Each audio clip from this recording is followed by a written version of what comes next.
think I did pretty good. Analytically? No! Coming here was just a piece to fulfill whatever needs to be fulfilled. And, defensively being extremely solid. Huh? Offensively, getting guy shots and fitting into a system that was already in place. We interrupt this program to bring you the truth about James Harden. If I can talk to you, James, I hope you're taking notes. I'm telling you in advance, you're welcome for the wisdom I'm about to spew. Because, listen, I get on my knees every night and pray for someone to believe in me like Daryl Morey believed in you. You wanted a certain coach, they brought in Mike D'Antoni. You want to play a certain style, they played it.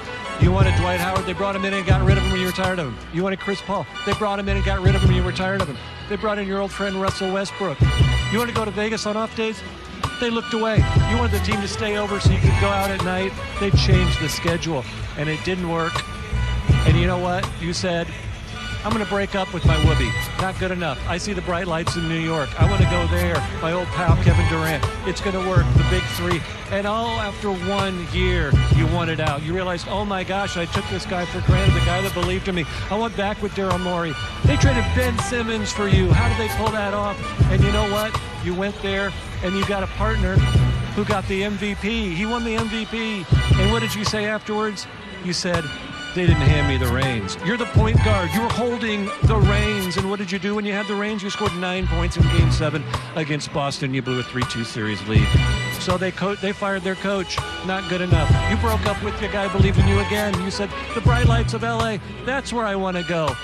Let's see if that works. Listen, James, have you ever had those friends who had bad roommates? Over and over, they complained about their bad roommates. This guy's terrible. The bad roommate here. They never thought to be self-aware enough that they're the bad roommate. They're the problem. Hey, James, you're the problem. If this doesn't work this year in this system with this team, then you're going to go and point fingers at everybody else, and you're going to go back home and you're going to start swiping right for another team, and there's not going to be anybody left. Because, James, you're not the beard, you're not the system, you're the problem. The fact that man said that a couple of years ago and it still holds up to this day says a lot about you, James Harden. Because how do you always in the playoffs become just straight trash? Like, that actually makes no logical sense behind it. I'm just trying to understand, how do you just become this bad at something you're supposed to be good at? During the season, you had no problem showing the flashes of moves and stuff, step backs and all that. But then the moment the playoffs come around, it's like, oh, I'm dating Phantom now.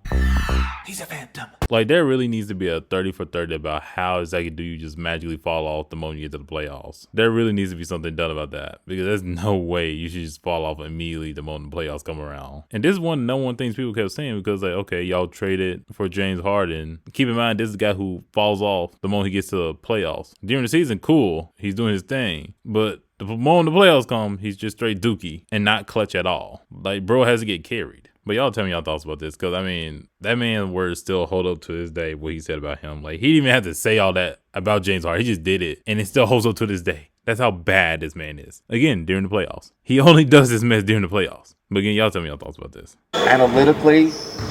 This nigga is trash.